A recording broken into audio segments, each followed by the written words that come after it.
안녕하세요. 올해로 72, 안귀혜입니다.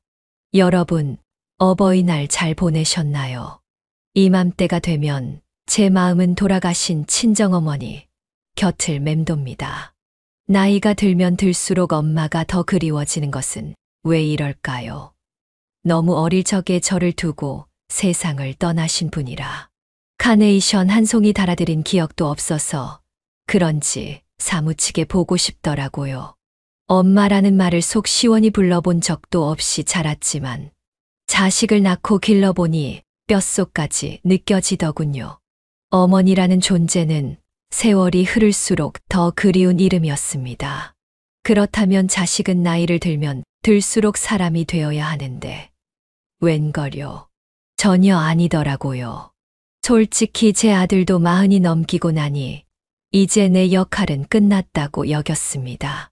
다 큰 성인이니 알아서 살겠지. 더 이상 간섭도 걱정도 말자고 애써 마음을 접었습니다. 그런데 세상에 나이를 먹으면 철이 드는 줄 알았더니 이놈이 나이를 먹을수록 효도는 둘째치고 저에 대해 무관심해졌습니다.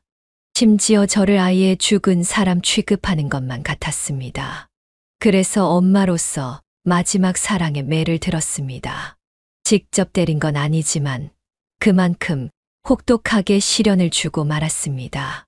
아들이 보기에는 저는 아무 힘도 없고 죽을 날만 기다리는 산송장처럼 보였겠지만 저 그렇게 약한 사람 아니었습니다. 그래서 자식 놈 하나 사람 만들려고 제 딴에는 어마어마한 일을 벌이게 되었어요. 들어봐 주시면 감사하겠어요. 1년 전 이맘때 그날도 어버이날이었습니다. 제 눈이 평소보다 훨씬 일찍 떠졌습니다. 자다가 몇 번을 깼는지 모릅니다. 시계를 보고 다시 눈을 감았다가 오늘이구나 싶어 이불을 걷어차고 일어났습니다. 엄마, 어버이날 집으로 갈게요. 간단하게 밥이나 같이 먹죠. 준우 아비구나. 아이고 그날 바쁘지 않아? 연락이 없길래 안 오는 줄 알았지. 오면 엄마는 좋지. 시간이 없어도 가야죠. 대신 자고는 못 가요. 준호 학원 끝나고 6시 반쯤 갈게요. 그래, 저녁 먹고 가라. 혹시 먹고 싶은 거 있니? 그럼 엄마가 해줄게. 아니, 없어요. 그냥 시켜 먹어요. 너무 신경 쓰지 마세요. 그럼 끊을게요. 오랜만에 걸려온 아들 전화에 저는 며칠 전부터 들뜬 가슴을 주체할 수가 없었습니다. 평소대로 퉁명한 말투지만 그래도 반갑고 좋았습니다. 저에게는 자식이라곤 아들뿐인데 늘 짝사랑만 하고 있었거든요. 그날부터 시장에 가서 고기도 사고 손주가 좋아하는 간식거리도 사놓고 분주하게 보내기 시작했습니다. 오는 당일은 아침부터 괜히 냉장고 문을 열어 재워둔 갈비찜을 확인하고 닦아놓았던 현관을 또다시 걸레질하고 아들 가족이 보지도 않고 만지지도 않을 창틀을 쓸고 닦았습니다. 손주 얼굴 본 지도 지난 설 이후로 오랜만이었습니다. 며느리도 바쁘다. 아들도 일이 많다. 이 핑계 저 핑계로 못 본 지 제법 되었으니 얼굴 한 번만 봐도 저는 더는 바랄 게 없었습니다. 이럴 때마다 먼저 간 남편이 떠올랐습니다. 지금 곁에 있었다면 아마 아들 온다고 같이 들떠서 장도 보고 어떤 반찬을 할까 고민하며 웃었을 겁니다. 저는 20살에 고향을 떠나 서울로 올라왔어요. 처음 생긴 직장은 양말 공장이었는데 거기서 남편을 만났습니다. 형편은 넉넉지 않았지만 같이 일하고 같이 밥 먹고 그렇게 연애하고 결혼해서 아들을 낳았습니다. 돌이켜보면 제 인생에서 가장 행복했던 시간이었습니다. 그런데 남편이 40도 못 넘기고 간암으로 세상을 떠났습니다. 말기였고 병원에 입원하고 2달도 못 버티고 갔습니다.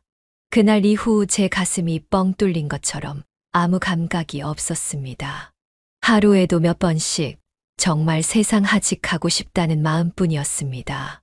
그런데 그럴 수 없었습니다. 제 곁엔 12살 아들이 있었거든요. 남편이 가도 살아야 하고 돈을 벌어야 하지만 제가 할 수 있는 일이 없었습니다. 공장에 나가려다 혼자 있을 아들 생각에 마음이 놓이지 않았습니다. 가뜩이나 제 아빠도 없는데 엄마도 죽고 없어질까. 아이가 너무 불안해하는 모습을 보였거든요. 그래서 시작한 게 국수집이었습니다. 멸치국수는 아들이 제일 좋아하는 음식이라 제가 자주 만들어줬거든요. 그래서 시장 구석진 자리에 조그맣게 자리 하나 얻어 새벽부터 멸치, 육수 끓이고 손에 물 마를 틈 없이 하루 종일 국수를 말았습니다. 그렇게 하루하루 벌어 겨우겨우 끼니 때우며 키운 게 제 아들놈이었습니다. 가게는 규모는 작아도 그럭저럭 잘 꾸려갔습니다. 하지만 요즘은 손가락이 말을 잘 안 들어 식당 문을 닫은 지 꽤 됐습니다. 평생 손을 움직여 먹고 살다 보니 손가락 관절에 무리가 오더라고요. 심할 때는 젓가락으로 음식을 집는 것도 힘들어서 밥상 앞에서 곤란을 겪은 적도 있었습니다. 그런데도 어버이날 아들 가족 온다고 하니 갈비찜, 미역국, 샐러드까지 장만했습니다. 혹시 아들이 국수도 먹을까 싶어 멸치 육수도 한솥 가득 끓여 놓았습니다. 손가락이 아프긴 해도 제 가족이 온다는데 어찌 가만히 있을 수 있겠습니까? 이렇게 얼굴 보러 온다. 그 말 한마디에 다시 냄비를 꺼내고 다시 칼을 잡게 되는 게 엄마 마음이지요. 저녁이 되니 현관문 밖에서 할머니하고 부르는 소리가 들렸습니다. 7살 된 손주였습니다.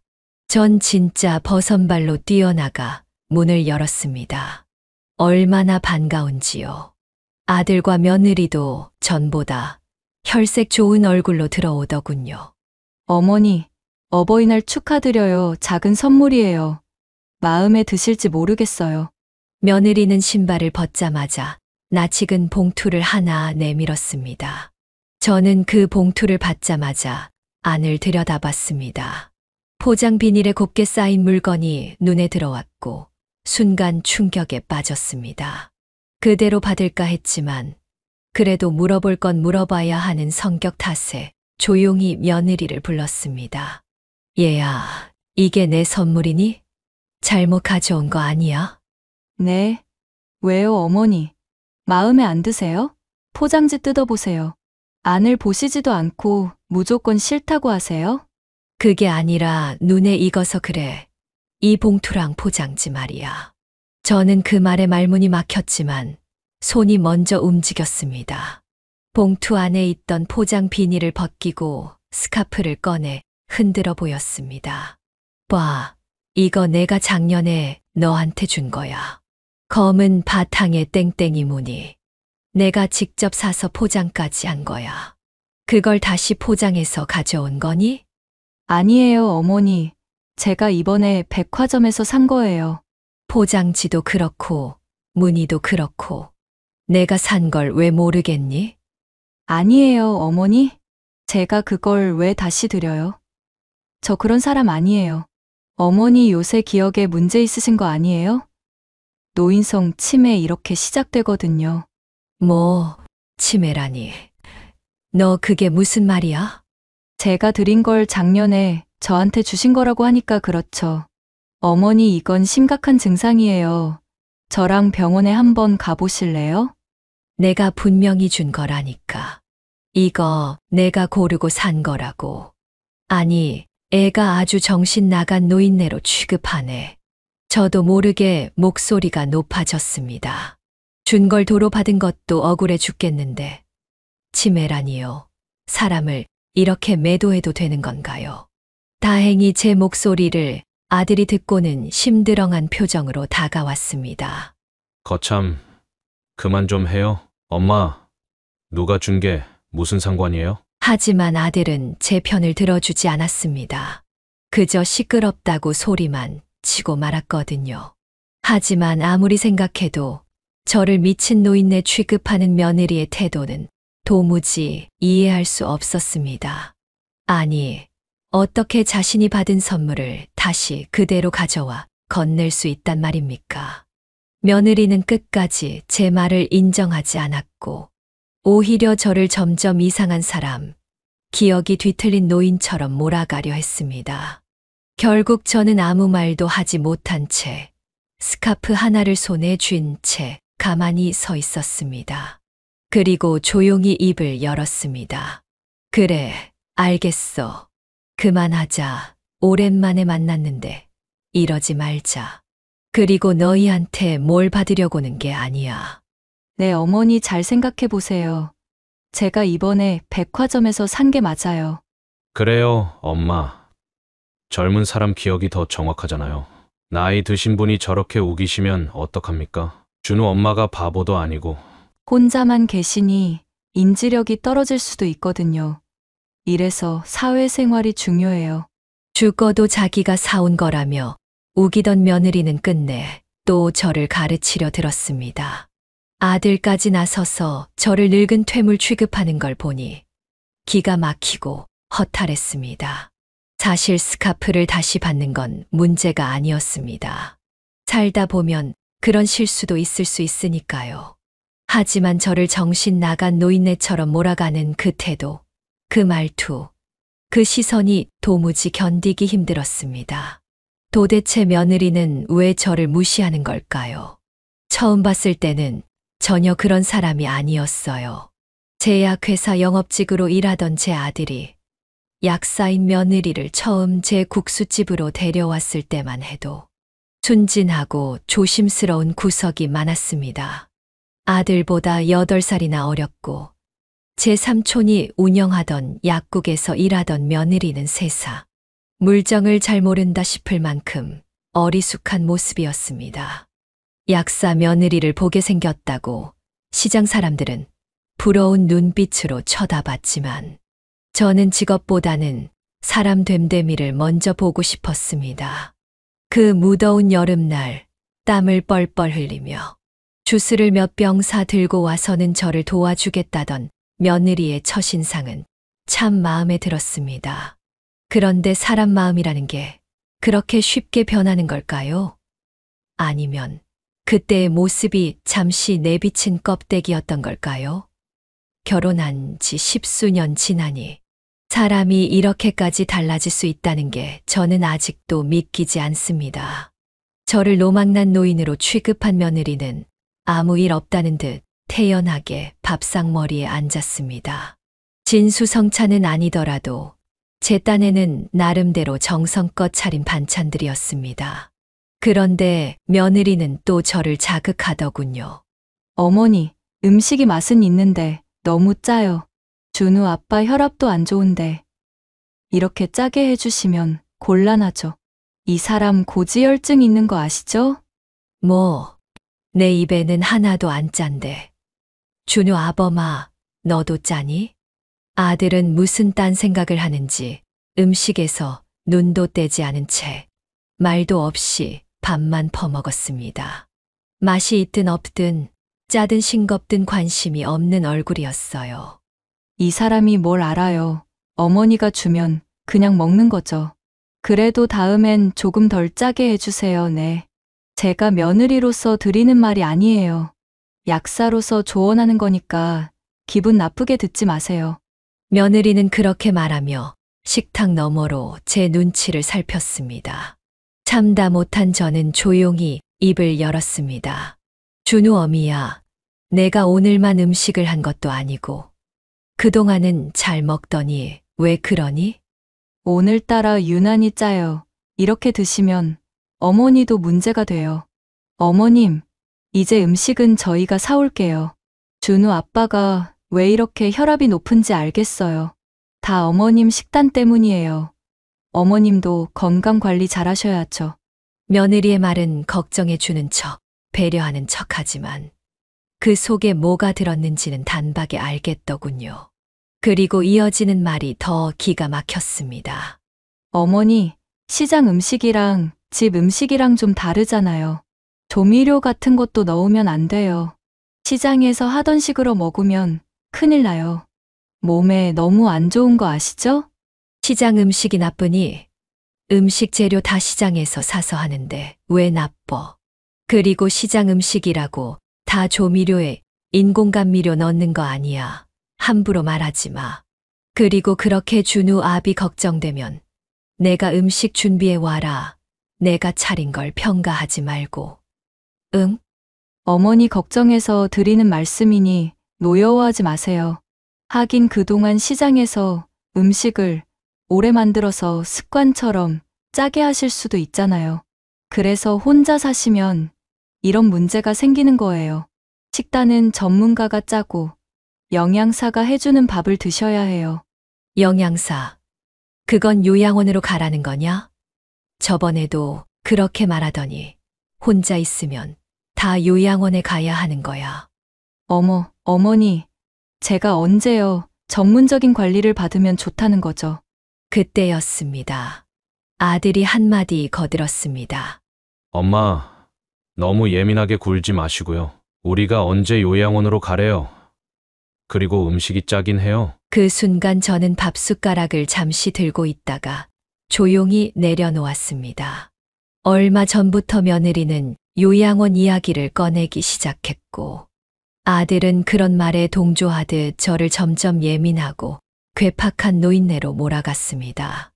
여기서 제가 한마디만 더 보태면 식탁이 곧장 싸움판이 될 것 같았기 때문입니다. 대신 저는 거실 한쪽에서 휴대폰을 보며 놀고 있는 손주에게 다가갔습니다.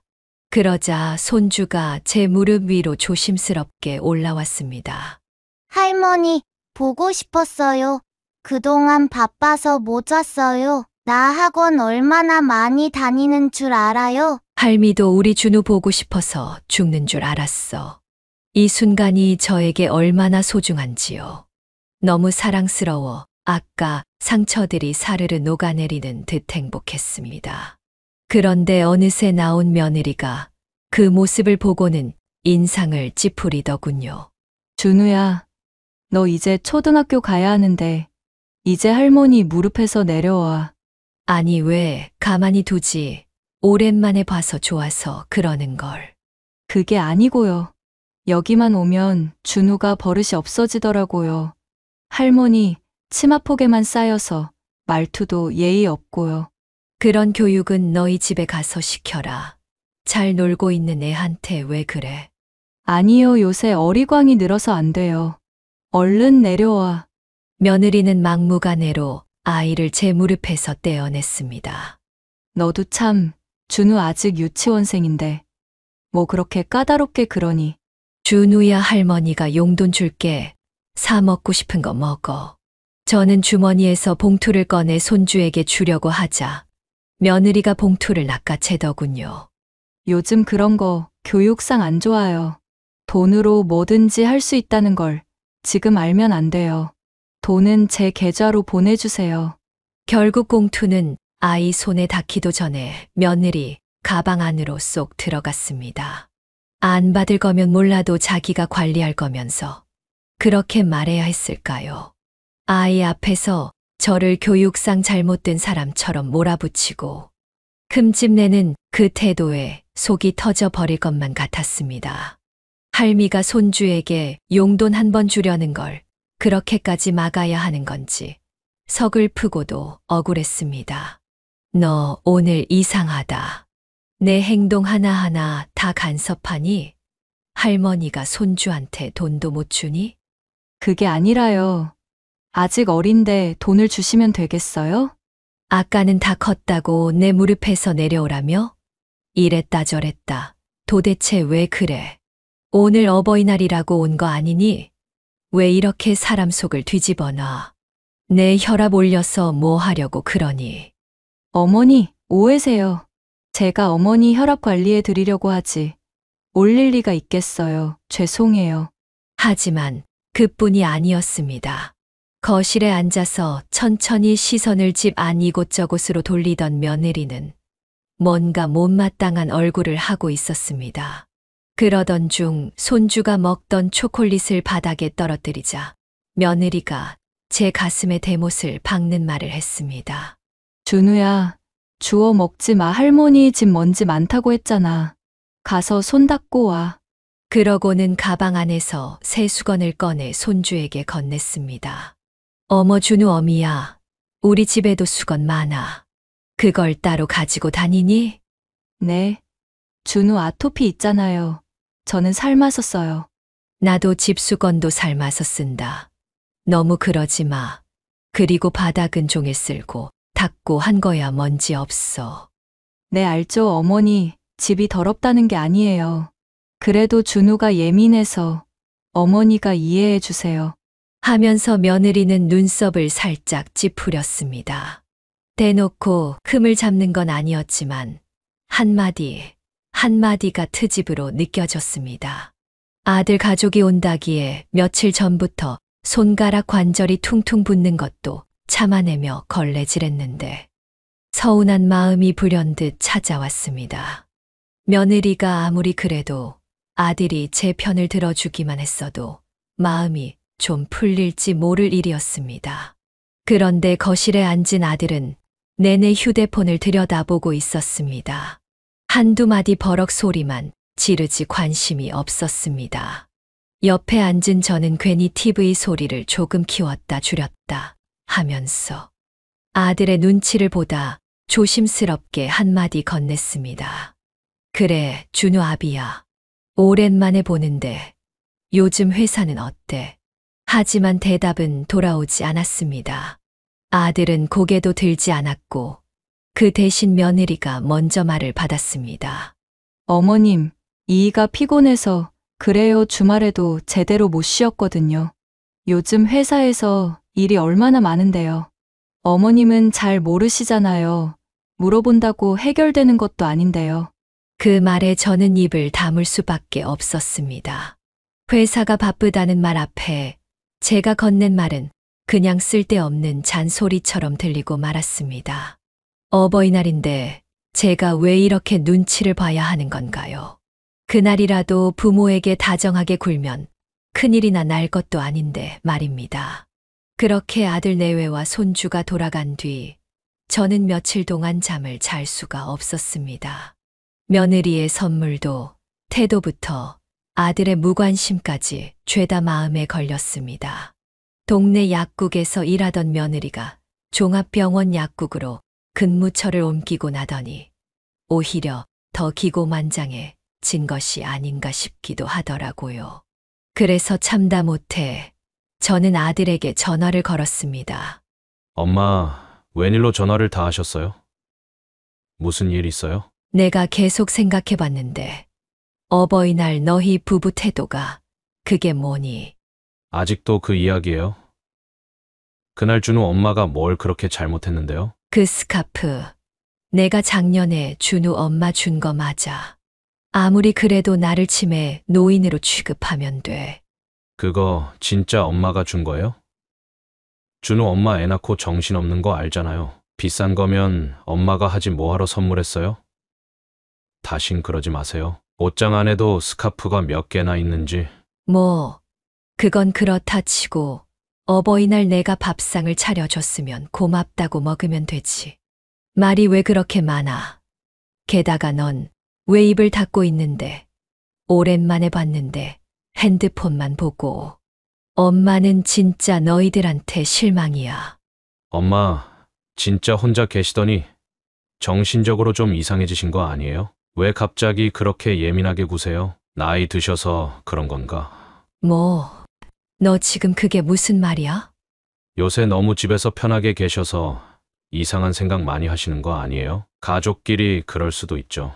우리가 손님도 아니고 제가 미팅 있어서 전화 끊어요. 제가 또 연락할게요. 미안하다는 말 한마디 없이 아들은 예민해졌다는 소리만 남기고 전화를 서둘러 끊더군요. 자식 있어도 소용없다는 말이 절로 나왔습니다. 그 후로 열이 오르고 밥도 제대로 못 챙겨 먹었는데 아들놈은 전화 한 통 없었습니다. 병든 몸보다 더 서러운 건 그렇게 무심한 아들의 태도였습니다. 나이를 먹을수록 기대를 말아야 한다고 다짐하면서도 마음은 늘 다르게 움직이더군요. 그렇게 며칠을 알아 누워 있었는데 저를 찾아온 건 자식이 아니라 지인들이었습니다. 솔직히 말해서 아들 내외는 제가 집에만 틀어박혀 있고 혼자 지내다 보니 이런저런 문제가 생긴다고 말하지만 저 나름대로 사회생활을 꽤 활발하게 하고 있었습니다. 단순히 시간을 때우며 하루를 보내는 것이 아니라 제가 몸담은 삶의 터전 속에서 의미 있는 일들을 꾸준히 해왔던 거죠. 저는 30년 넘게 함께 일해온 시장 상인들과 함께 봉사단체를 만들어 운영하고 있었고 그곳에서 중심이 되는 리더 역할을 맡고 있었습니다.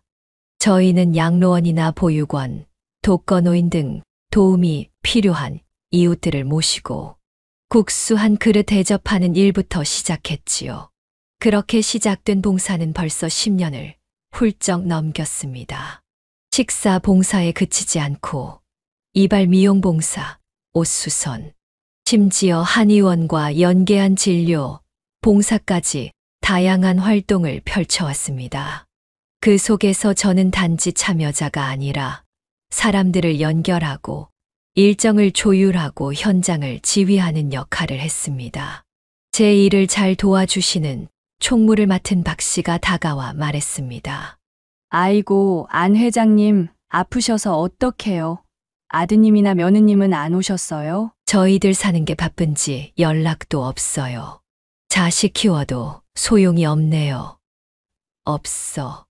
요새 애들이 다 그래요. 며느리가 일 사면 뭐 하고, 약 사면 뭐 해요. 와서 물 한 잔, 밥 한 그릇 챙겨주는 것도 없는데요. 우리 집 딸이고 며느리고 다 필요할 때만 연락해요. 제가 아프다고 해도 눈 하나 깜짝 안 해요. 그동안은 봉사를 그렇게 해도 자식 이야기 꺼내는 걸 다들 조심스러워했는데 그날은 이상하게도 속에 담아뒀던 말들이 하나씩 흘러나왔습니다.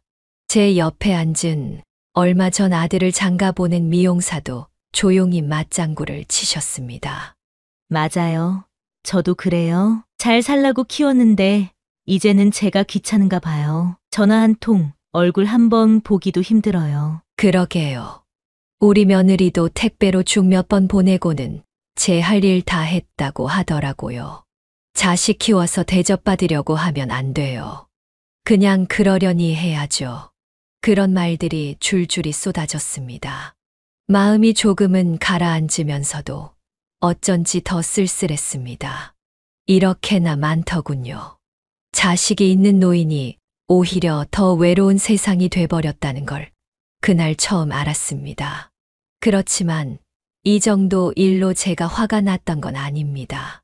그 후에 이보다 더 기막힌 일들이 저를 기다리고 있었습니다. 그런데 말입니다. 아들 내외가 갑자기 무슨 바람이 들었는지 저에게 부산 여행을 제안하더군요. 어머니, 저예요. 어버이날도 그냥 지나가 버렸잖아요. 이번 어머니 생신에는 가까운 데로 여행이라도 한번 다녀오려고 하는데 어떠세요? 여행, 갑자기 무슨 일이야? 전화 한 통도 없더니만. 저희가 너무 바빠서요. 연락도 못 드렸어요. 너무 부담 갖지 마시고요. 그냥 바람 쐬러요. 부산 어떠세요? 해운대 쪽 콘도 티켓이 하나 생겼거든요. 여행 가면 나야 좋지. 근데 진짜 괜찮은 거야? 그럼요. 어머니 콘도도 넓고 깨끗하대요. 요즘 좀 기운도 없으시다 했잖아요. 가서 맛있는 것도 먹고 쉬다 오시면 좋을 것 같아서요. 그래, 그럼 가보자. 안 그래도 요즘 갑갑했는데 내가 이렇게 말하니 고맙구나. 어버이날 보여준 그 행태는 여전히 괘씸했지만 막상 여행을 간다니 마음이 붕붕 뜨기 시작했습니다. 그렇게 밉기만 하던 아들과 며느리가 이제야 정신을 차린 걸까 싶었고 오랜만에 느껴보는 기대감에 괜스레 웃음도 났습니다. 특히 며느리가 굽실굽실 다가와 상냥하게 구는 모습을 보니 굳게 닫혔던 마음도 조금씩 풀리는 걸 느꼈습니다. 역시 자식이 이기는 부모 없다더니 그깟 여행 한번 제안했다고 이렇게 기분이 바뀔 수도 있었습니다. 그렇게 해운대 근처 콘도에 짐을 풀고 오랜만에 바닷바람을 쐬니 비로소 사람답게 사는 기분이 들더군요. 파란 하늘과 출렁이는 바다를 보며 속이 조금은 시원해지는 것 같았습니다. 그런데 짐을 막 정리하던 참에 며느리가 다가와 말을 걸었습니다.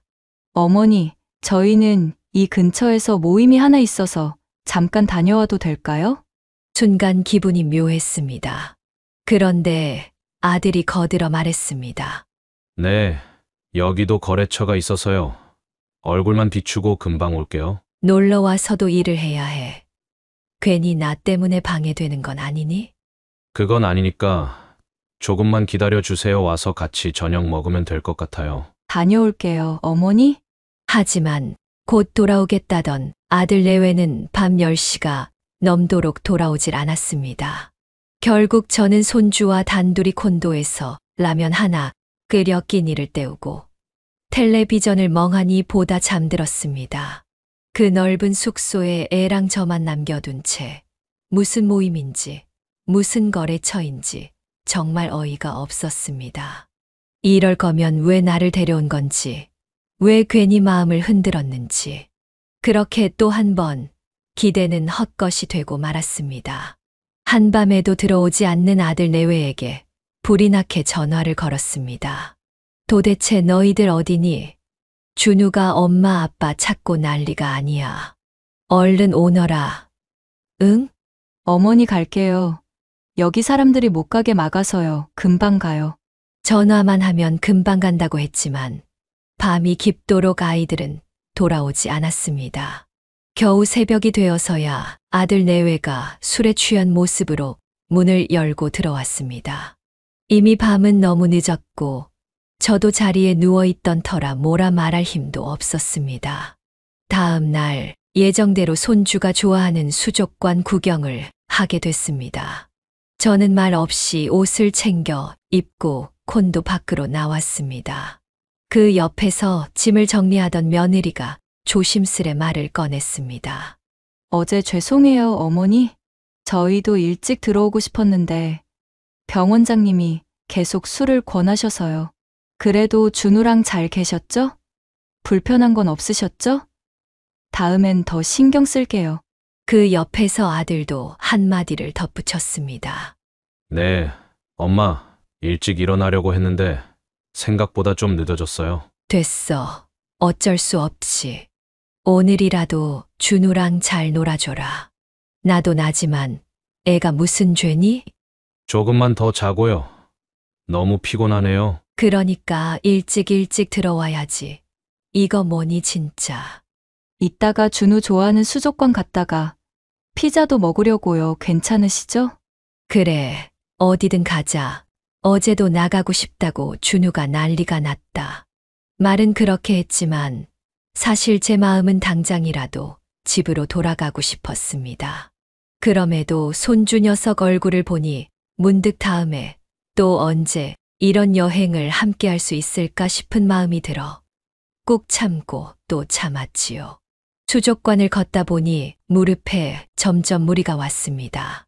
힘에 부쳤지만 손주가 너무 좋아하니까 그저 웃으며 애써 따라다녔습니다. 수족관을 보고 나서는 백화점에 가자고 며느리가 제 손을 이끌었습니다. 처음에는 저를 생각해 주는 줄 알았는데요. 다 이유가 있었습니다. 어머니, 여기서 짐 좀 지켜주세요. 준우 옷 좀 보고 올게요. 여기 있으라고. 차라리 콘도로 돌아가자. 왜 날 여기다 세워두니? 어머니 복잡해서 그래요. 여기 앉아서 편히 기다리시면 돼요. 금방 올게요. 그렇게 말해놓고는 며느리와 아들, 손주는 저만 엘리베이터 옆 의자에 앉혀놓고 몇 시간이고 쇼핑하고 돌아왔습니다. 저는 그 넓은 백화점 한 구석에서 꼼짝도 못한 채 짐만 덜렁 지키고 있었습니다. 짐 지키는 똥개도 아니고 아무리 부모지만 이건 너무하다 싶었습니다. 하지만 이게 끝이 아니었습니다. 다음 날 저는 아들 내외의 본색을 또렷하게 보게 됐습니다. 어머니 솔직하게 이번 여행 남편 거래처 병원장 내외분하고 골프 치러 온 거라서 지금 나가야 해요. 준우랑 콘도에서 쉬고 계세요. 뭐, 그게 무슨 소리야? 원래 약속이 있었단 말이야? 어머니 그게 아니라요. 콘도가 너무 크잖아요. 저희 골프 치러 가는 동안 비워놓으면 아까우니 같이 온 거죠. 왜 싫으세요? 그게 아니라 함께 있어야지. 너흰 너희 볼일 보고 나는 여기 계속 있으란 말이야. 그럴 거면 왜 나를 데리고 왔니? 네. 어머니, 말씀을 왜 그렇게 하세요? 어머니 바다 구경하시라 모시고 온 거죠. 정 답답하시면 산책이라도 다녀오세요. 됐다. 됐어. 얼른 다녀와. 너희 볼일 보면 되지. 굳이 나를 데리고 와서 고생이구나. 서로 다. 고생은 뭐려 저희 골프 칠 때 어머니 콘도에서 쉬시면 되는 거죠. 이번에는 준우랑 먹을 도시락 사놓고 가요. 이따 드세요. 솔직히 며느리의 말보다 더 속상했던 건 아들의 무관심이었습니다. 며느리가 뭐라고 해도 옆에서 말없이 그걸 지켜보기만 하는 아들이 더 얄밉고 더 미웠습니다. 제가 짐꾼이 되든 보모가 되든 그 모든 걸 당연하게 받아들이는 태도. 그건 며느리보다도 훨씬 더 깊은 상처로 남았습니다. 아이 봐줄 수야 있죠. 왜 못하겠습니까? 애가 예쁘고 나도 할머니니까요. 하지만 문제는 그게 아니었습니다. 여행이라고 말해놓고 결국은 자기들 볼일 보고 돌아다니면서 저는 숙소에 남아 아이만 보라는 그 신보가 너무나 괘씸했던 겁니다. 저는 사람 대접을 받으러 간 게 아니라 그냥 이용당하러 간 거였구나 싶었습니다. 사람 마음을 이렇게 허무하게 만들고 기대를 무너뜨리는데 이놈들은 정말 무슨 재주라도 있는 건지 모르겠습니다. 그렇게 집으로 돌아오니 여행을 갔다 온 건지 병을 얻고 온 건지 분간이 안 될 만큼 온몸이 쑤시고 괴로웠습니다. 예전 같으면 애 보는 일쯤은 대수롭지 않게 여겼을 텐데 이제는 하루만 함께 있어도 다리가 뻐근하고 허리가 뻗을 정도니 나이란 게 참 서글프게도 느껴졌습니다. 그래서 결국 며느리에게 전화를 걸었습니다. 미운 마음이야 있었지만 그래도 내색하지 않고 조심스럽게 말문을 열었습니다. 내가 좀 몸이 안 좋아. 부산 여행에서 진을 다 빼고 온 모양이다. 같이 병원이라도 가줄 수 있니? 저는 이렇게 부탁하면 아들 며느리 다 뛰어올 줄 알았습니다. 부산에서 있었던 일이 미안해서라도요. 하지만 다음 날 며느리의 말이 제 감정을 뒤집어 놓고야 말았습니다. 어머니, 새로 생긴 요양원이 있다는데 한번 가보실래요? 제 친구가 그러는데 거기 비용에 비해 시설이 좋대요. 내가 언제 요양원에 간다고 했다고 이래. 같이 병원에 가달라니까. 왜 딴소리를 하니? 혼자 계시니 걱정돼요. 매번 병원에 모시고 갈 수가 있나요? 이번 기회에 요양원도 알아보시면 좋죠. 당장 가시라는 게 아니고요. 둘러보자는 거죠. 너희들 너무한다. 콘도에만 있게 하고 그러다가 요양원 가라고 해. 나를 요양원에 넣어야 속이 시원하니? 어머니, 또 이상한 생각하시네요. 저번 여행은 콘도 티켓이 있어서 어머니 모신 거고요. 스케줄 미리 말씀 못 드린 건 죄송하지만 저희가 뭘 그렇게 잘못한 건지 모르겠어요. 뭘 잘못한 줄 모른다고. 내 콘도에 음식 다 채워놨고 나가고 싶으시면 나가셔도 됐잖아요. 1박에 50만 원짜리였고요. 저 병원 약국 일도 2, 3일 휴가. 2년 만에 낸 건데요. 술자리 약속이고 골프 같은 거 다 남편 일 때문이에요. 저희 놀러 다닌 거 아니라니까요.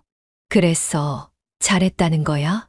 지금 저번에도 자꾸 우기시고 별것도 아닌 일에 화를 내시고 이게 다 혼자 지내셔서 그래요.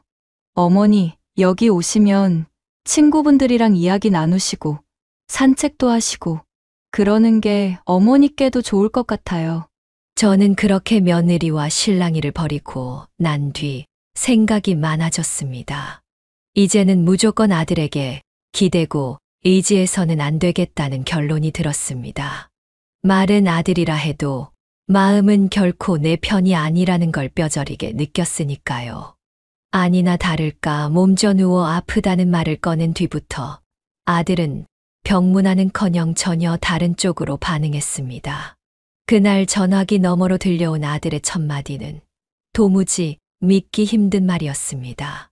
엄마, 요새 진짜 이상하신 것 같아. 혹시 정신이 오락가락한 건 아니죠? 그럼 통장이나 재산 관리 내가 해야 하는 거 아니에요? 저는 순간 숨이 턱 막혔습니다. 제 건강을 걱정해야 할 아들이 제일 먼저 꺼낸 말이 고작 재산 이야기라니. 도대체 어디서부터 잘못된 걸까 싶었습니다. 너까지 왜 그러니? 내가 부산 가서 얼마나 힘들었는지 알기나 해. 너무 힘들어서 며칠을 알았다. 그랬더니 정신이 오락가락한다고. 내 입에서 그런 말이 나와? 제 목소리는 떨렸고 참았던 울분이 치밀어 올랐습니다. 엄마, 생각해 보세요. 저희가 바쁜데 병원 모시고 갈 수 있겠어요? 그러다 잘못되면 어떡해요? 그 나이에 혼자 사는 거 위험해. 요양원에 계시는 게 낫지 않겠어요? 그 순간 저는 확신했습니다. 아들과 며느리는 더 이상 저를 걱정해서 그러는 게 아니었습니다. 말끝마다 요양원, 요양원. 이제는 말로 떠보는 것도 지쳤는지 슬슬 실행에 옮기기 시작한 것이었습니다. 다음 날 아들이 저를 병원에 데려갔습니다. 처음에는 내과에 들르는 줄 알았습니다. 그런데 안내된 곳은 뜻밖에도 치매 전문 클리닉이었습니다. 저는 가슴이 철렁 내려앉았습니다. 설마 했는데 진짜로 저를 이상한 사람 취급하고 있었던 겁니다. 진료실에 들어서자 아들은 곧장 말을 꺼냈습니다. 선생님, 요즘 엄마가 이상해요. 사소한 일에도 예민하고 예전 일도 기억 못 하시고 혹시 치매 초기 증상이 아닌지 검사하면 안 될까요? 준호 아비야, 그게 무슨 소리냐? 내가 치매 검사. 이것 보세요. 또 흥분하시잖아요. 선생님, 이게 무슨 증상이에요? 치매 맞죠? 두 분 진정하세요. 나이가 드시면 자율신경이 약해지실 수 있어요. 인지적인 부분도 해결하는데 시간이 걸리고요. 누군가 지지하고 격려하면 이런 건 좋아집니다. 그러니까요. 요양원도 도움이 되는 거죠? 저도 바쁘고 집사람도 약사라 일이 많아요. 그래서 요양원을 알아보는데 엄마가 무조건 싫다고 하세요. 저는 천천히 아들의 얼굴을 바라봤습니다. 한참을 그렇게 말없이 쳐다보다가 의사를 향해 조용히 말했습니다. 의사 선생님, 저는 며느리 생일이 언제인지도 기억하고 국수집 문 연 날도 기억합니다. 제 아들이 몇 살에 두발 자전거를 뗐는지도 소풍날 싸줬던 반찬도 다 기억합니다. 지금 제가 무슨 말을 하는지도 알고 있고 제 재산이 얼마인지도 정확히 알고 있습니다. 이런 제가 정말 이상한 걸까요? 의사는 미소를 지으며 고개를 끄덕였습니다. 네, 말씀 아주 또렷하시고 정서적으로도 전혀 이상 없습니다. 나이에 비해 정정하시고 좋습니다. 그 순간 저는 아들의 얼굴이 굳는 걸 똑똑히 봤습니다. 당황한 눈빛, 계산이 틀어진 사람의 얼굴이 바로 거기 있었습니다. 저는 자리에서 일어나 말했습니다. 이제 됐지? 더는 나를 끌고 다니지 마라. 너희들 뜻대로 움직여 줄 일 없으니까.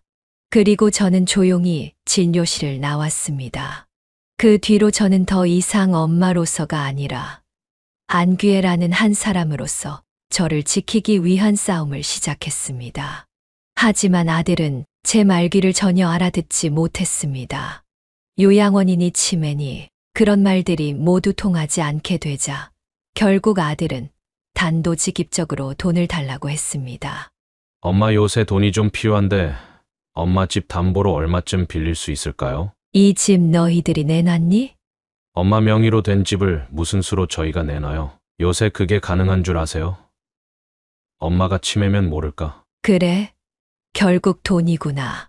그래서 요양원 이야기를 꺼내고 치매가 어떻고 혼자 살기 위험하다는 말을 입에 달고 다녔던 거지. 다 이 말 하려고 밑밥 간 거였구나. 도대체 요즘 내 일은 제대로 하고 있어. 승진하고 싶어도 돈이 없어서 못해요. 집사람한테 손 벌리기도 싫고. 제약회사 다니는데 돈이 필요해? 영업도 다 돈이에요. 이번에 로비를 잘하면 이사 자리를 노릴 수 있는데 돈이 들어가요. 아들은 기회라는 단어를 입에 달고 노골적으로 제 재산을 건드리려 들었습니다. 제가 바보도 아닌데 그런 말을 고지곳대로 믿을 순 없었습니다. 도저히 참을 수 없어 따져 물었습니다. 너희들 도대체 뭘 노리고 있는 거야? 그러자 아들은 의외로 아주 담담하게 대답했습니다. 엄마, 어차피 재산은 저한테 물려주실 거잖아요. 미리 좀 주시면 안 돼요? 저는 말문이 막혔습니다. 그건 떼쓰는 게 아니었습니다. 그건 탐욕이었습니다. 저는 화가 나 더 들어줄 수 없다며 집에서 아들을 내쫓아 버렸습니다. 그날을 순순히 돌아갔지만 며칠 후 아들은 술에 잔뜩 취한 채 제 집에 들이닥쳤습니다. 제 앞에 털썩 주저앉은 그는 말도 안 되는 말을 내뱉었습니다. 엄마, 하나뿐인 아들 돈 좀 줘. 내가 엄마 요양원에 쳐넣고 몰래 서류 조작해서 담보 넘기고 막 그래야 돈 줄 거야? 왜 나를 나쁜 아들로 만들어? 내가 말없이 있었던 데는 이유가 있는 거잖아. 집사람이 엄마를 똥개 취급할 때 내가 왜 가만히 있었겠어? 돈이 없으니까 그렇지. 저는 말을 잊지 못했습니다. 뻔뻔하게 말하는 아들의 얼굴을 보며 이게 정말 내 자식이 맞나 싶었습니다. 하지만 마음속에 눌러두었던 말들이 터져 나왔습니다. 내가 돈 벌어서 너 학교 보내고 대학원까지 다니게 해주고 장가도 보내줬다. 너희들 아파트도 사주고 차도 사주고 준우 이름으로 적금도 넣어줬어. 내가 더 뭘 해야 하니? 이제는 승진 로비 자금까지 대줘야 해. 그러자 아들은 망설임 없이 소리쳤습니다. 네, 줘요, 주세요. 돈이 필요하다고요.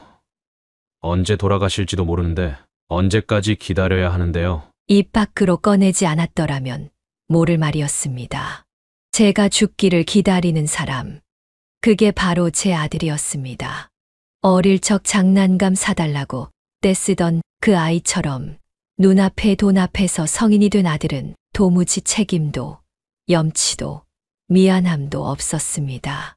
그렇게 악다구니를 치다가 결국 소파에 쓰러져 잠든 아들의 얼굴을 보며 저는 억장이 무너졌습니다. 저런 걸 제가 손관절 다 꺾어가면서 손에 물 마를 틈 없이 키웠다는 게 너무 허망했습니다. 게다가 이제는 제가 죽고 나서 받을 유산이나 탐하고 있다니요. 그날 밤은 제 인생에서 가장 추웠고 가장 긴 밤이었습니다. 아침이 되자 저는 말없이 집을 나섰습니다. 아들이 모르는 사이 저는 법적으로 제 재산을 정리하고 공증을 진행하기로 결심했습니다. 가만히 있다가는 정말로 치매 노인으로 몰려 제 의사도 없이 모든 걸 빼앗기고 휘둘릴 것 같았습니다. 낳고 키운 자식에게 이런 식으로까지 대비해야 한다는 현실이 견디기 어려웠습니다. 그럼에도 저는 결심했습니다. 이제는 엄마로서 더 이상 당하고만 있어선 안 된다는 것도 그만큼 분명해졌습니다. 저는 변호사를 만난 뒤 마음을 굳혔습니다. 이제부터는 제가 가진 재산을 다 쓰고 죽기로 단 한 푼도 그 애들 손에 들어가지 않도록 하기로 말입니다. 아들이고 손주고 며느리고 내 가족이라 불리는 이들이 결국 저를 버릴 작정이라면 저도 더는 지켜줄 필요가 없으니까요. 그런데 바로 그때 구청에서 전화가 왔습니다.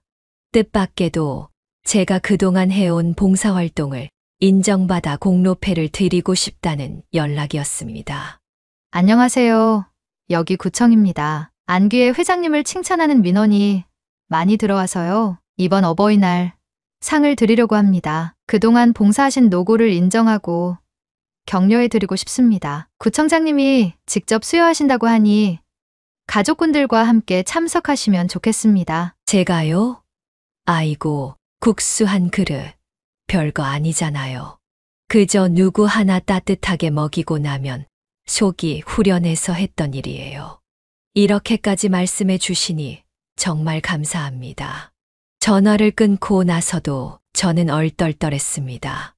하지만 누군가는 그 시간을 기억하고 있었다는 사실이 참으로 고맙고 또 놀라웠습니다.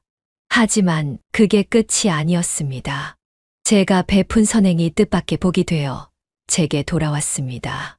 무슨 일이 있었냐고요?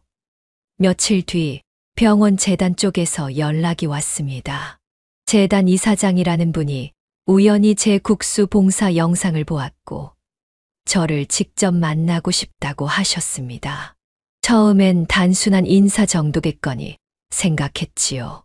그런데 놀랍게도 그 병원이 바로 제 며느리가 근무하는 병원이었습니다. 참으로 묘한 일이 아닐 수 없지요.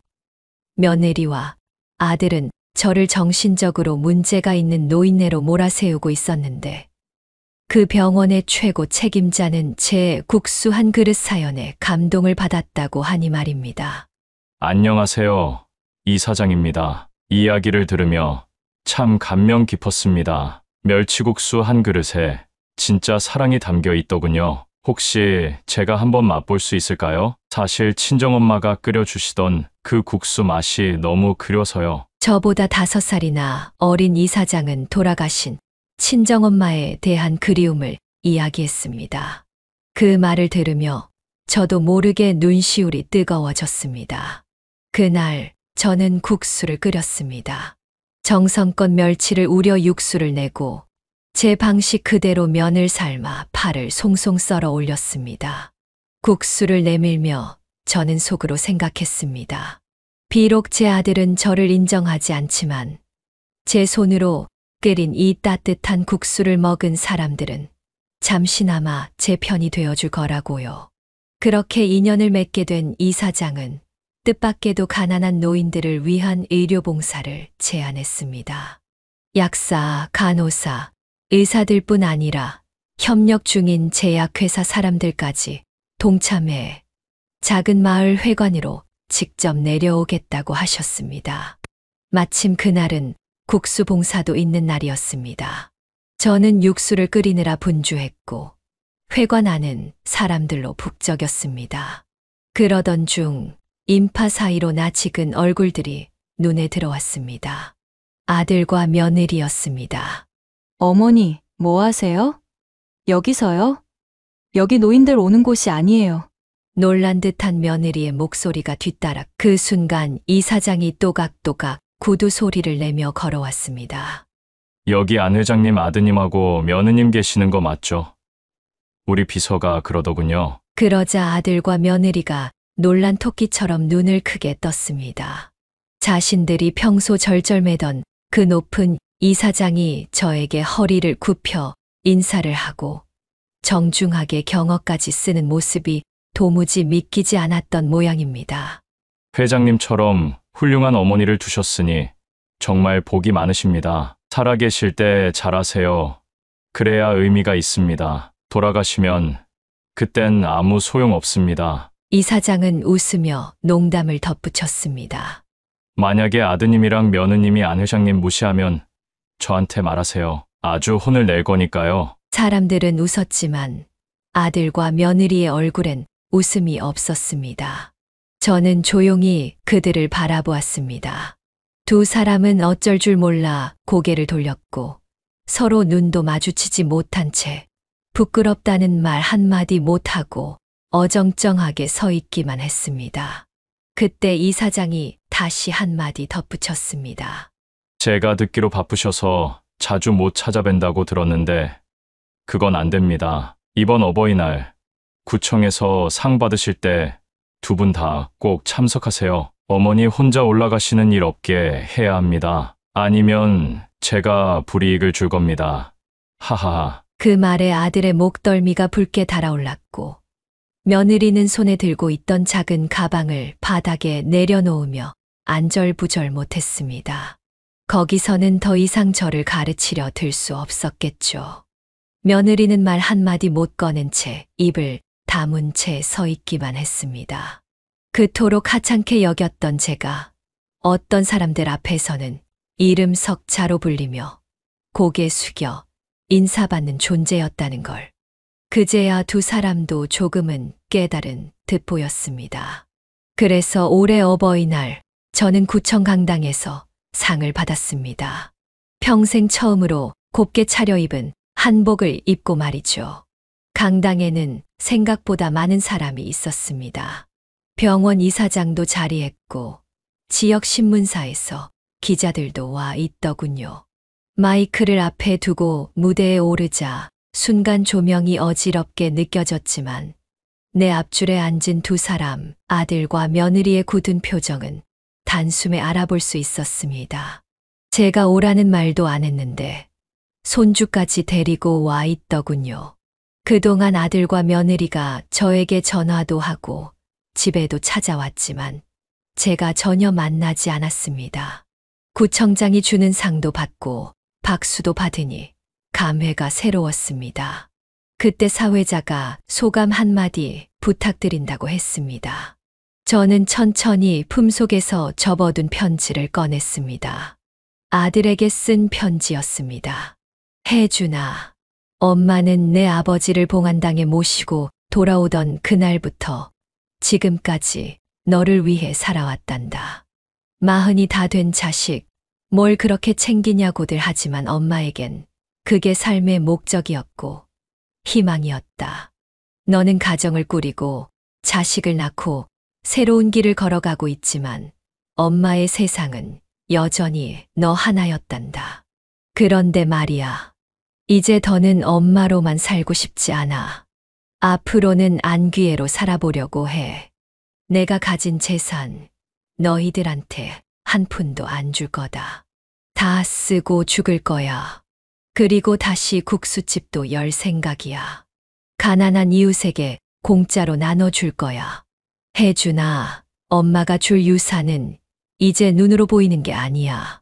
그걸 깨닫는 날, 그날이 오면 언제든 엄마의 국수집으로 오너라. 그 말을 마친 뒤 저는 고개를 조용히 숙였습니다. 강당 안은 이상하리만큼 고요했고 앞줄에 앉아있던 아들과 며느리는 고개를 떨군 채 아무 말도 하지 않았습니다. 손주는 무슨 말인지도 모른 채 그저 무대 위에 서 있는 저를 멀뚱히 바라보고 있었습니다. 그때 사람들이 천천히 다시 박수를 보내주었습니다. 저를 인정하고 격려하는 소리였습니다. 그 순간 저는 마음속으로 아들과 정확히 선을 그었습니다. 누군가는 그게 무슨 복수냐고 물을지도 모르겠습니다. 막장 드라마처럼 서로를 미워하고 괴롭히며 살아야 복수인가요? 저는 그렇게 생각하지 않습니다. 안 맞으면 안 보면 됩니다. 단지 그뿐이죠. 며칠 뒤 저는 다시 시장으로 나갔습니다. 예전처럼 북적이진 않았지만 익숙한 냄새와 소리가 여전히 남아있더군요. 구석진 자리에 작고 소박한 간판 하나를 달았습니다. 1,000원의 따뜻한 국수 한 그릇이하고 적힌 간판이었습니다. 하루에 몇 그릇이나 팔 수 있을지는 모르겠습니다. 손가락 관절이 자꾸 시큰거려서 오래 주방에 서 있기 어렵기도 하니까 낮에 잠깐만 하기로 한 가게였습니다. 그래도 육수는 정성껏 내고 면은 늘 하던 방식대로 삶습니다. 사람들이 오면 앉아서 이야기 나누고 아무 말 없이 먹고 가면 또 그 나름대로 좋습니다. 누군가는 밥보다 더 필요한 게 있다는 걸 저는 오래전에 알았거든요. 그러던 어느 날이었습니다. 점심시간이 막 끝나갈 무렵 가게 문이 조용히 열렸습니다. 익숙한 그림자가 들어섰고 저는 천천히 얼굴을 들었습니다. 아들이었습니다. 그 아이는 조심스레 자리에 앉았습니다. 저는 아무 말 없이 주방으로 들어가 국수를 말았습니다. 멸치 육수가 담긴 그릇을 내밀며 여전히 아무 말도 하지 않았습니다. 아들은 끄끄거리며 국수를 먹었습니다. 젓가락이 떨리고 눈물이 그릇 위로 떨어졌습니다. 엄마, 죄송해요. 진짜 그러고 싶지 않았거든요. 사는 게 너무 힘들어요. 준우 엄마도 반성하고 있습니다. 더 줄까? 이제 엄마는 국수밖에 줄 게 없구나. 그게 제 복수의 끝이었습니다. 엄마로 살지 않겠다고 다짐했던 그 말 한 줄이 결국 제 아들에게 회초리가 되기를 바랐습니다. 말로 훈계하기보다 제 삶으로 보여주고 싶었습니다. 그 아이가 언젠가 사람답게 살아가길 마음 깊이 바랐습니다. 물론 그날의 방문 하나로 모든 게 해결된 것은 아니었습니다. 하지만 저는 다짐했습니다. 죽는 날까지 국수를 말겠다고요. 누군가에게 따뜻한 밥 한 끼가 필요한 날, 그 자리에 제가 여전히 있을 수 있도록 말입니다.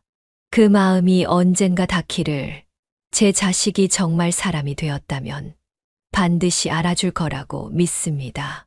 지금까지 제 이야기를 들어주셔서 감사합니다. 네, 오늘 이야기는 어떠셨나요? 오늘 이야기를 듣고 어떻게 생각하시는지 어머님, 아버님의 생각을 댓글로 공유해주세요. 저는 또 다른 사연으로 찾아뵙겠습니다. 좋아요, 구독, 알람 설정을 통해 앞으로도 따뜻한 정을 나눌 수 있게 함께 해주세요. 어머님, 아버님의 삶의 지혜와 경험을 나눌 수 있는 통로가 되겠습니다. 오늘도 인생을 바꾸는 관점을 통해 사연을 들어주셔서 감사합니다.